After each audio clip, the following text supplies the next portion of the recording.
So welcome everybody. I'm very excited to be here, but I'm also quite nervous because it's the first time that I'm speaking with my parents in the audience. And you know, my story, as you'll hear, is not the most, it's not such a sweet story. So bear with me. I wrote it last night at 9 o'clock. So welcome. My name is Caryn Thomson and I'm a sugar addict. And today I'm going to be sharing my story of hope. And I'm here today to tell you how I went from the darkness of addiction into the light of recovery. And it was a long process and a long journey that led me to realize that I suffer from the disease of addiction. A disease that has been explained as being cunning, baffling, and powerful.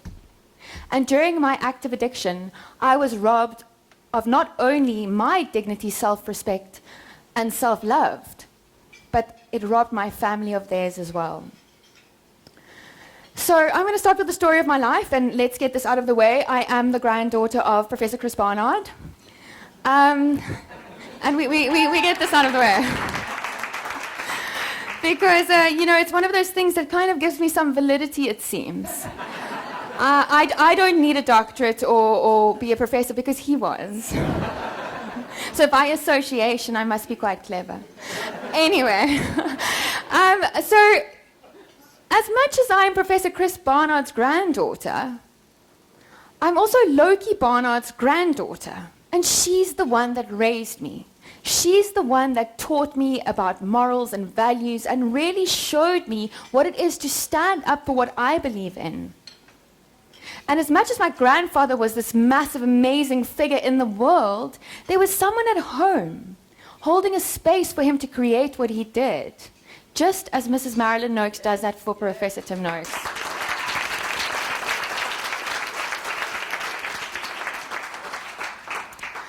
And that cool dude over there dancing, that's my dad.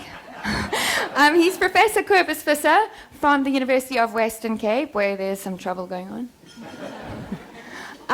So, you know, every story really starts in childhood and I had to start looking at my childhood and see that my behavior and my addictive behavior was set when I was very little. Because at that age, I started associating sweetness and Coca-Cola and flake and stuff with love and reward and comfort. So sugar started taking on a whole new meaning to me. It filled an emotional void in me that I wasn't able to fill externally. So I opened happiness, and this is Coca-Cola's marketing campaign, not mine.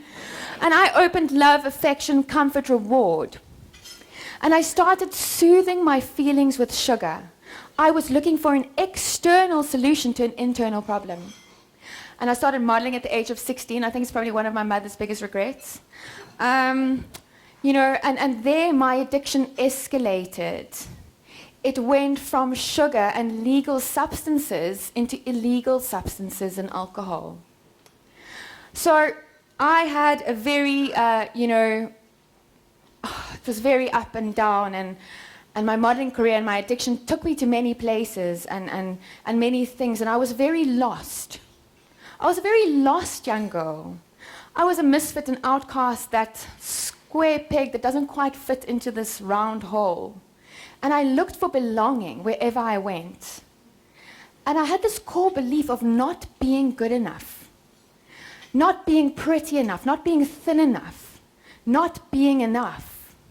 And I sought an industry that took me into trying to justify an external physical appearance and making me think that that's all that mattered in life.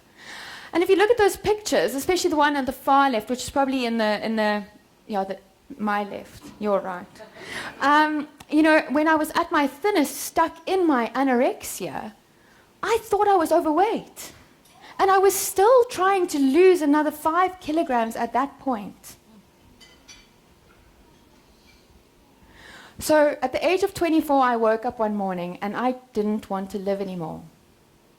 My life was utterly meaningless. I had a hole in my soul so big that no external substance could fill it. And that day, luckily, my parents chose life when I wasn't able to. So addiction is a jail. It's a nameless, faceless monster that eats not only the addict, but the family as well. And I'm lucky to be one of the ones that have escaped alive. So I spent 9 months in rehab, and I'm blessed because my parents could afford it or worked really hard to give me this opportunity of recovery. And this year, I celebrated 11 years in recovery from my cocaine and alcohol addiction.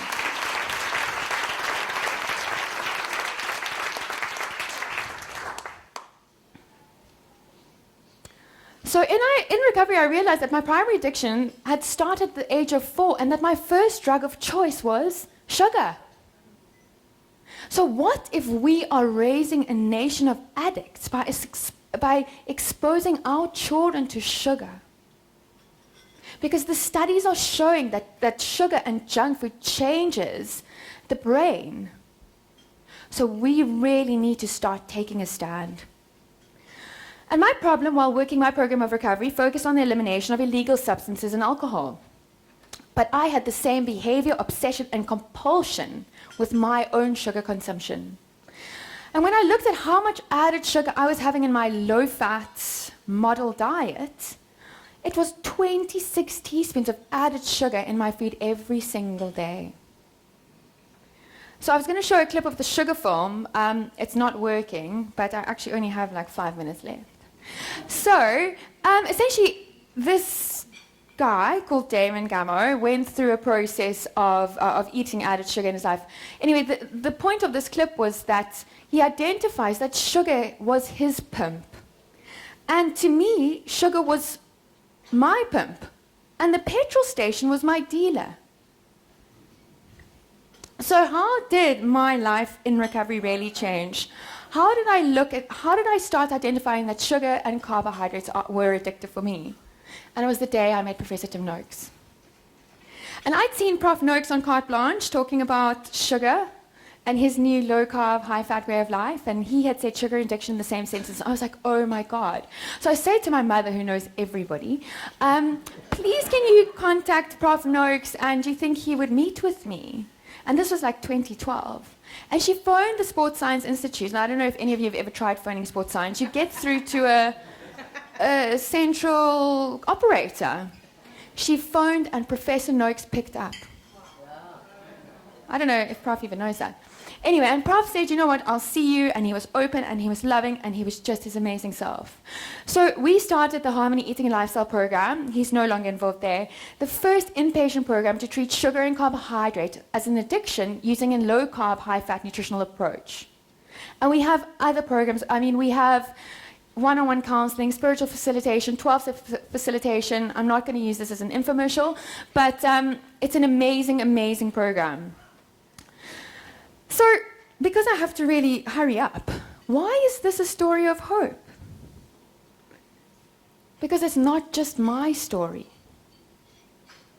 It's also Rita's, and Sibongile's, and Barry's, and Wendy's, and Ali's,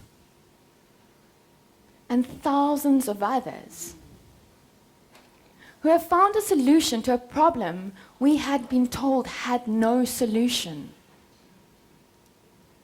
That cuts to the core of our suffering. That hopeless feeling of being fat, sick, and addicted. And we have found someone brave enough to stand in his truth, despite the rejection from his colleagues, the ridicule, the humiliation he has faced, and the effect it has had on his family. So there's a man sitting here today, and it doesn't take a genius to realize who I'm talking about, who has changed our lives, who has given us hope when countless others really had given up on us. And there is no greater gift to humanity than the gift of hope. So to realize that there is a solution to our problem that focuses not only on weight loss and improved health, but on eliminating this burden of shame that we've been carrying. cementing to us that it's not about personal responsibility or simply eating less and exercising more, and making us realize that we are not alone. And I think that is the key. So Prof Noakes is our mentor, our friend, our doctor that believes in us until we can believe in ourselves. You see, Prof Noakes is a visionary of change. He is a revolutionary shaping the future of health, not only in South Africa, but the rest of the world. Alongside people like Dr. Aseem Malhotra and Caryn Zinn and Dr. Neville Wellington and Dr. Duncan Carmichael. And I can go on and on and on, acknowledging these people that are taking a stand against an industry that wants to keep us sick. So I reckon they wake up in the morning and they decide that their mantra is, today I'm going to change the world. Because I can tell you what they're doing is not easy. It's not easy to buck a system so entrenched in profit. And that is what this revolution is about. It's not just a nutrition revolution. This is a revolution of hope. And it's our responsibility to help them carry the message. And my grandfather said, I saved the lives of 150 people through heart transplantations. If I'd cared about preventative medicine earlier, I would have saved 150 million people.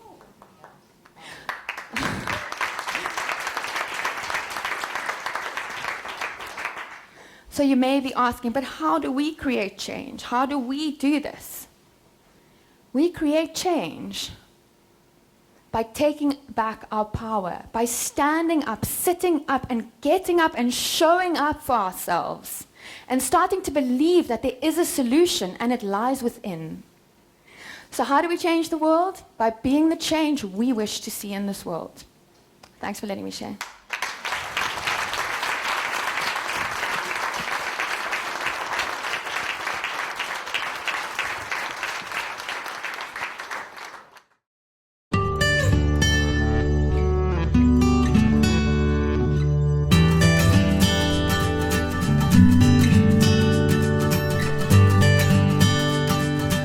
Thank you.